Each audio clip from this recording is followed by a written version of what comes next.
അങ്ങനെ നമ്മുടെ മുട്ടക്കറി റെഡിയായി. ഒരു പാത്രത്തിലേക്ക് മാറ്റിയെടുക്കാം.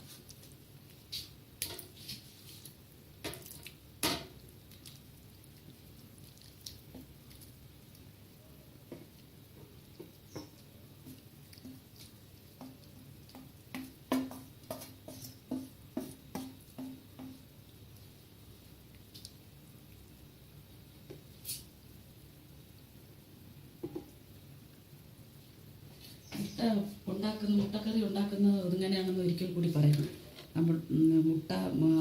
നമുക്ക് ആവശ്യമായ മുട്ട, അതിന് ഒരു സവാള, കുറച്ച് ചെറിയ ഉള്ളി, ഇത്രയും ഒരു തക്കാളിയുടെ പകുതി, ഇത്രയും ഇതിനാവശ്യമുണ്ട്. നമ്മൾ പാത്രം വെച്ച് എണ്ണ ഒഴിച്ച് കടുകിട്ട് കറിവേപ്പില ഇട്ട് അതിന് ശേഷം രണ്ട് ഉള്ളിയും കൂടി എടുത്ത് ചെറുതായിട്ട് കൊത്തി അരിഞ്ഞ 2 ഉള്ളിയും കൂടി എടുത്ത് വഴറ്റണം. പെട്ടെന്ന് വേകാൻ വേണ്ടി ശകലം ഉപ്പ് ഇട്ട് കൊടുക്കണം. അപ്പോൾ പെട്ടെന്ന് ഉള്ളി വേകും. അതിന് ശേഷം തക്കാളി ഇട്ട് കൊടുത്ത് അത് നല്ല വെന്ത് വരുമ്പോൾ മുളക് പൊടി ഇട്ട് ഗരം മസാല ഇട്ട് മുട്ടയിട്ട് അല്പം വെള്ളം ഒഴിച്ച് നമ്മൾ കുറച്ച് നേരത്തേക്ക് അത് ഗ്രേവി ആകാൻ വേണ്ടി സമയം കൊടുക്കണം. അല്പം കഴിയുമ്പോൾ നമുക്കത് വാങ്ങാം. അപ്പം ഉണ്ടാക്കുന്ന വിധം പറയാം.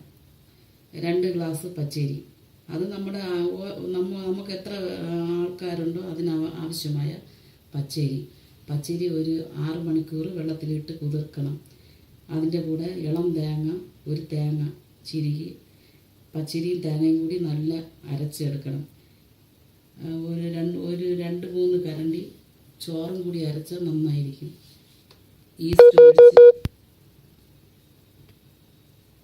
ഈസ്റ്റ് ഒഴിച്ച് അത് ഒരു 10 മണിക്കൂർ അത് പുളിക്കാനായിട്ട് വെക്കണം. അതിനുശേഷം നമുക്ക് അപ്പം ചുടുന്നതിന് 1 മണിക്കൂർ മുമ്പ് സോഡാപ്പൊടി ഇട്ട് ഉപ്പും ഇട്ട് കലക്കി വെക്കണം. 1 മണിക്കൂർ കഴിഞ്ഞ് നമുക്ക് അപ്പം ചുട്ടെടുക്കാം. അങ്ങനെ ഇന്നത്തെ നമ്മുടെ അപ്പവും അതിന് ചേർന്നതായ മുട്ടക്കറിയും